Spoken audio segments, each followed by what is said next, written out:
ఒక ప్రభుత్వంగా కూటమి ప్రభుత్వం నిలబడిపోవటం నిజంగా ఆంధ్రప్రదేశ్ రాష్ట్ర ప్రజలు ఇలాంటి ప్రభుత్వానిక మనం ఓట్లేసి గెలిపించుకున్నది అని ప్రతి ఒక్కళ్ళు కూడా ఆత్మవిమర్శ చేసుకుంటున్నారు.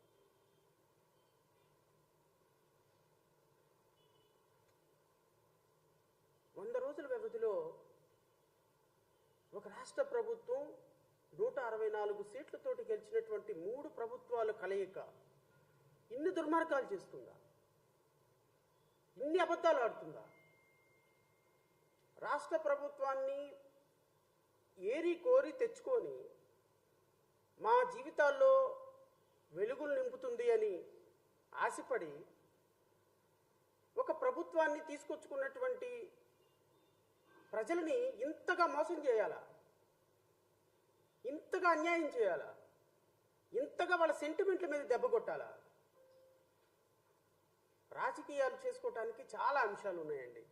చాలా అంశాలు ఉన్నాయి రాజకీయాలు చేసుకోవటానికి.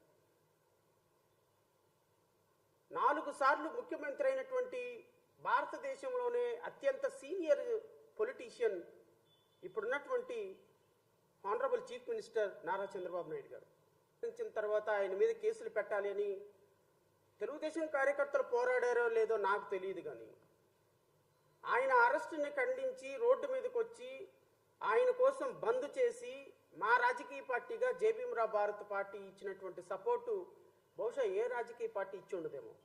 ఒక వ్యక్తిగత హోదాలో పార్టీ అధ్యక్షుడిని అయి ఉండి నేను ఇంకొక పార్టీ అధ్యక్షుడు నిజంగా అరెస్ట్ కాబట్టి ఆయన జైల్లో ఉంటే ఆయన కోసం ఫైట్ చేసినటువంటి వ్యక్తుల్లో నేను కూడా ఒకటి.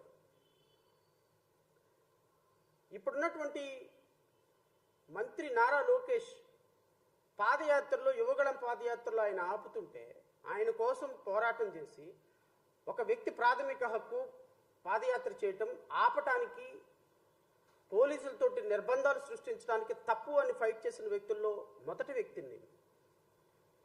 పవన్ కళ్యాణ్ లాంటి వ్యక్తిని విశాఖపట్నంలో ఆపితే విశాఖపట్నంలో ఆయన్ని విశాఖపట్నం నుంచి వెళ్ళిపోమని నోటీసులు ఇస్తే అసలు ఒక వ్యక్తిని వెళ్ళటానికి పోలీసులు ఎవరు చెప్పడానికని పోలీసు వ్యవస్థని తూపార పట్టినటువంటి వ్యక్తుల్లో పార్టీల్లో మా పార్టీ ప్రజలు నిరంతరం ప్రజల కోసం నిరంతరం ప్రజా సమస్యల మీద పోరాటం చేసాము. కానీ ఇంత దుర్మార్గమైనటువంటి ప్రభుత్వాన్ని ఇంత దుర్మార్గకరమైనటువంటి